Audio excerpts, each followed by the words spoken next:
simply isn't. Whether it be an argument with your spouse, child or boss, a mistake, a lost opportunity, a lost wallet, a work-related rejection, or a sprained ankle, chances are, a year from now, you aren't going to care. It will be one more irrelevant detail in your life, while this simple game won't solve all your problems.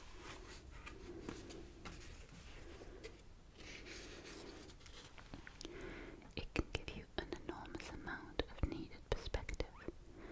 I find myself laughing at things that I used to take far too seriously.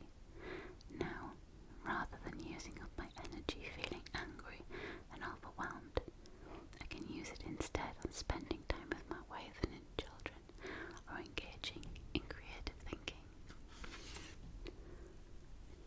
Surrender to the fact that life isn't fair. A friend of mine, in response to a conversation we were having about the injustices of life, asked me the question, who said life was going to be fair, or that it was even meant to be fair? Her question was a good one. It reminded me of something I was taught as a youngster. Life isn't fair. It's a bummer, but it's absolutely true. Ironically, recognizing this sobering fact can be a very liberating insight. One of the mistakes many of us make is that we feel sorry for ourselves or for others, thinking that life should be fair, or that someday it will be. It's not, and it won't. When we make this mistake, we tend to spend a lot of time wallowing and or complaining about what's wrong with life. We commiserate with others, discussing the injustices of life. It's not fair, we complain, not realizing that perhaps it was never intended to be. One of the nice things about surrendering to the fact that life isn't fair is that it keeps us from feeling sorry for ourselves by encouraging us to do the very best we can with what we have.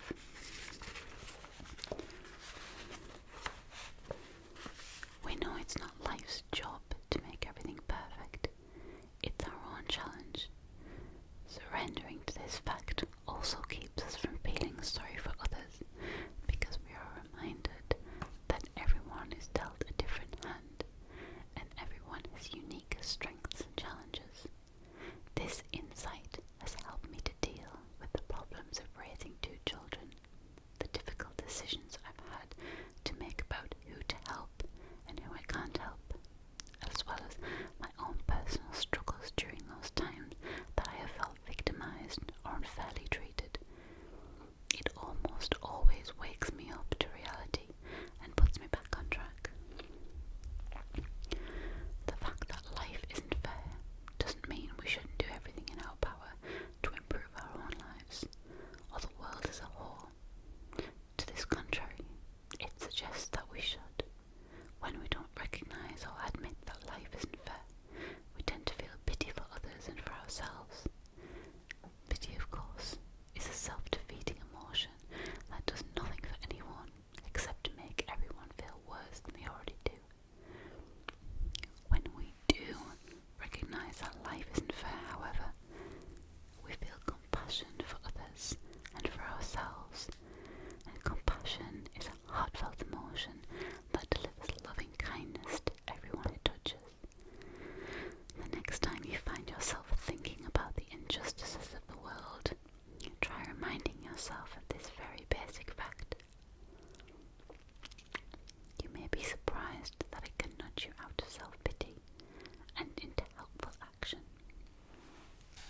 much to my surprise, he was absolutely right.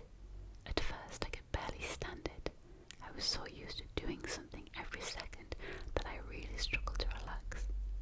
But after a while, I got used to it, and have long since learned to enjoy it.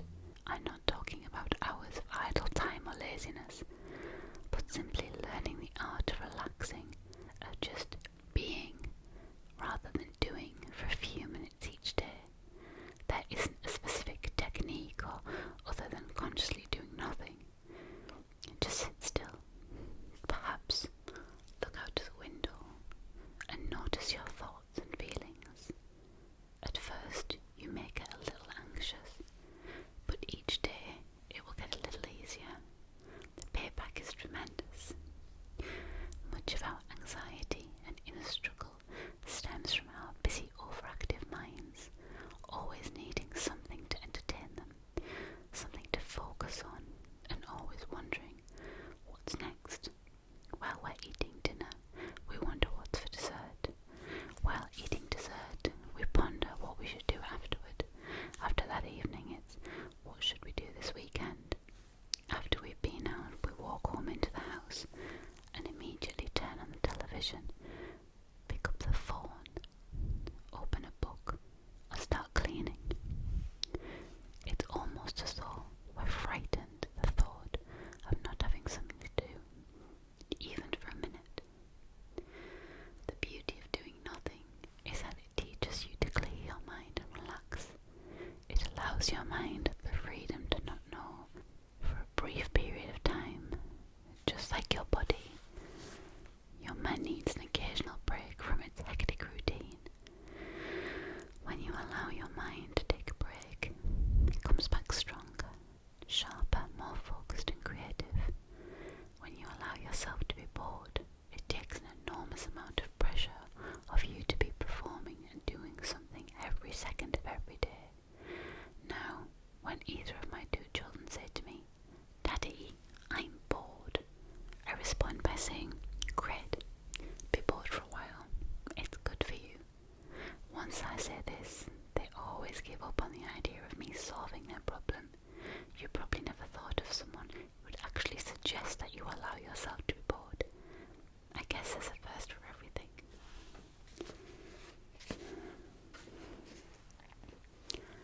That was chapter 15 to 18 on Richard Carlson's Don't Sweat the Small Stuff.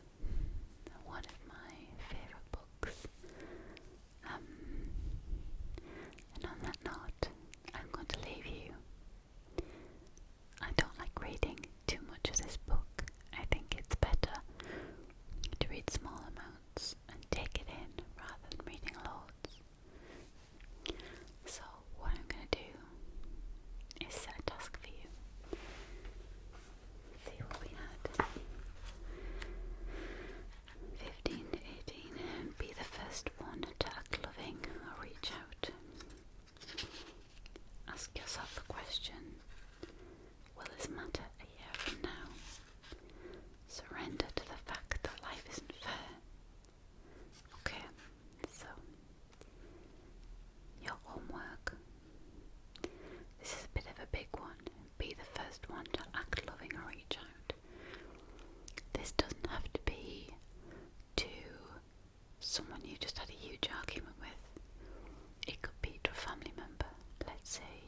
on something stupid, just stop sweating it.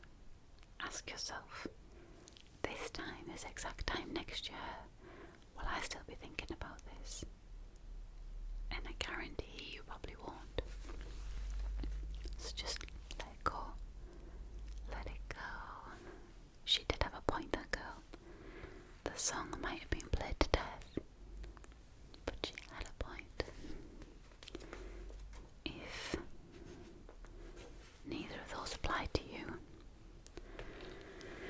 your homework is allow yourself to be bored.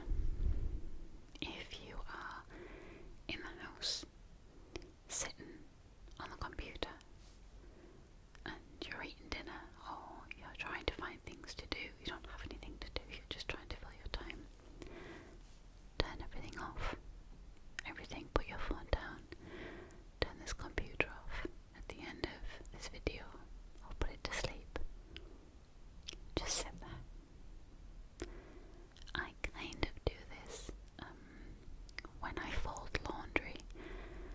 I go upstairs where there's no electronics. I leave my phone downstairs, my computer, and I go upstairs and I sit in complete quietness just with my thoughts, and I fold laundry, and it's kind of like my quiet time, and I love it. I just sit there folding it, and the thoughts come to my head and go, and I have ideas for things I've been thinking about, and problems get solved. So just sit there for 10 minutes if you can. I've just found some episodes of Biscuits of Britain, and I've got different types of biscuits in me, so my stomach's gone mental. So yeah, set your timer for 5 minutes, start easy. Just sit there for 5 minutes, do nothing. I bet within a minute and a half you'll be thinking, what can I do? You'll be looking for something, you'll be forgetting that you're meant to be sitting there bored. And like you said, just enjoy it. Just enjoy